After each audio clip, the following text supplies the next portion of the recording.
one in the entire history of cinema more iconic than Darth Vader. Yeah, you've got other big hitters vying for that crown like Babu Frick and Yaddle, but Star Wars' Big Daddy has been part of the popular consciousness for over 40 years now. George Lucas and co. originally had radically different ideas for this villain. I'm Josh from WhatCulture.com, and these are 8 ways Darth Vader almost turned out completely different. But first, an honourable mention, ObiWan killed your father. Although in the pre-internet age, script leaks weren't as prevalent as they are now, George Lucas was still keen to keep Episode 5's big twist a secret, going to extents even the likes of J.J. Abrams and Christopher Nolan would find extreme. Telling only a handful of people the truth of Luke's parentage, the screenplay replaced the saga-defining reveal with something potentially more menacing, that being the line, "Obi-Wan killed your father." Now, it's only an honourable mention because this was never going to be a part of Vader's actual backstory, but it is fascinating that the most well-known twist of all time was once treated with such protection. Number 8. He wasn't going to turn to the dark side just to save Padme. It's no secret that George Lucas had a pretty good idea of where his prequel films would go way back when the original movies were released. As he wrapped up Return of the Jedi, his mind fell back to the notion of showing Vader's origins. About this time, he came up with the broad strokes of the prequel's narrative: Palpatine's political rise to power and Anakin's fall to the dark side and eventual dip in the lava pool, setting into motion films that wouldn't emerge for another decade. The original plan for Anakin's fall, though, was going to be him turning against the Jedi, slowly cutting them down unbeknownst to his very public wife, with Obi-Wan solving the mystery. That's similar to what was eventually delivered in Revenge of the Sith, but with one major difference. In the finished product, the motivation has a lot more to do with Padme, and that's because up until the 11th hour, the story had always been about how Anakin became disenfranchised with his own order, which is arguably a lot more interesting and nuanced than what we got. Lucas, though, for some crazy reason, decided on a shift in focus, but not until after principal shooting of Episode 3 had been completed, meaning the importance on Padme's death had to be greatly expanded upon in reshoots done at the very last minute. With that in mind, it kind of explains the whole lost the will to live thing, doesn't it? Number 7. He wasn't the Emperor's apprentice. In very early drafts of Star Wars, the Emperor was far from the big bad the character would become. Essentially a figurehead of the Empire controlled by the various admirals, including Grand Moff Tarkin, he was conceived as little more than a puppet. While this already changes the very fabric of the franchise, it has a more direct effect on Vader, removing his apprentice status and making him seem like more of a wild card reporting to no one. Even after it was decided that the Emperor was very much in control, though, there was still a question of how much direct control he had over Vader as a Sith. The question of whether Palpatine was a Force user as well was common in the scripting process, and had he not been given the fingertip lightning, we could have still been left with a more uncontrollable Vader. Despite subsequent films making clear that Palpatine is an out-and-out Force user, it took a while for the earlier concepts to shake, with the prequels being the first official confirmation of him as Vader's actual master. Number 6. He almost had a blue lightsaber. Some bits of Star Wars iconography just can't be messed with. There's such a visual storytelling shorthand conveyed by colour, props, and wardrobe in this series, and yeah, it's not subtle, but it works. This, of course, comes right down to the lightsabers as well, which are colour-coded depending on the character's allegiance. Jedi usually have green or blue, or purple if you're Samuel L. Jackson, and Sith have red. It's simple, right? Well, concept art by Ralph McQuarrie based on an earlier draft of the first Star Wars script shows that that wasn't always the case, because here, Darth Vader actually wields a blue blade, and Deke Starkiller, a brother of the character who would become Luke, has a yellow one. Now, would Vader have been as menacing with such a light colour?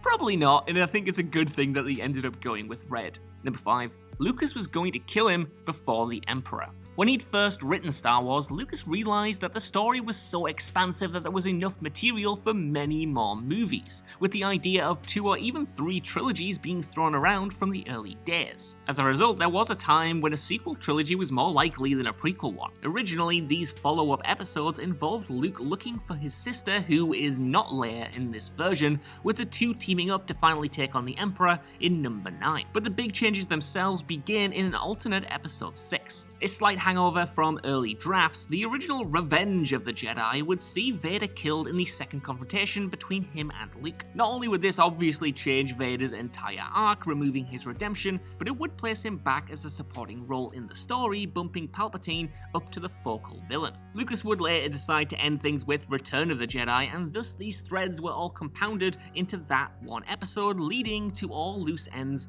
being tied up. Number 4. He was going to be a minor character and not even called Vader. It's easy to forget in a galaxy full of Mauls and Tyrannosaurs that Darth Vader was originally the character's proper name. I mean, during their duel in Star Wars, ObiWan actually refers to Vader as simply Darth, implying that's actually his first name. Called General Vader in the first draft, he was a rather unremarkable villain who only appeared a couple of times. A Sith Lord was in the story in the form of Prince Valorum, a name that would be reused in The Phantom Menace, although he was still a world away from what the character would end up becoming. The second draft merged these two characters though, marking the earliest recognizable appearance of the Vader we all know and fear today. But there was also one distinct difference. He was hardly in the movie at all, appearing only in the opening where he fights Deke and again in the Space Fighter finale.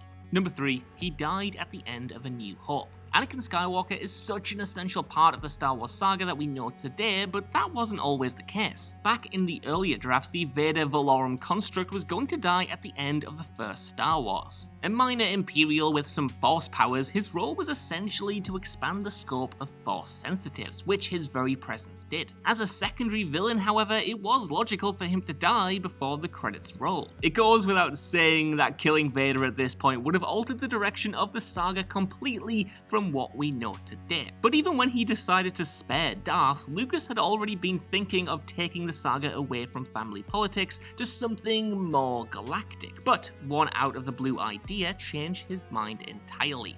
Number 2, he wasn't Luke's father until the second draft of Empire. The legend goes that Darth Vader is allegedly Dutch for Dark Father. It's actually not, but don't let that fool you into thinking Lucas had that whopping universe-altering twist planned all along. In fact, the fact that Darth Vader is actually Luke's father wasn't dreamt up until the second draft of The Empire Strikes Back. And looking at earlier versions of A New Hope, it's obviously made up on the fly. Anakin Skywalker and Vader are two distinct characters in all drafts of the first film, while when you ignore these sloppy retconning, the from a certain point of view thing, even the finished movie points away from it. There were even scenes shot for the first Star Wars that, had they been included, would have made no sense whatsoever going forward. For instance, a scene of Red Leader talking to Luke that was added into some special editions originally had some discussion of his father that was cut. When that idea was created suddenly, there were two Star Wars timelines, the one where Vader kills Anakin and the one where Vader is Anakin. The former alternate saga would have been a wildly different beast, with the story of Luke less emotionally wrought and more typical, while Vader would be far from the three-dimensional villain he became. Number 1, no mask.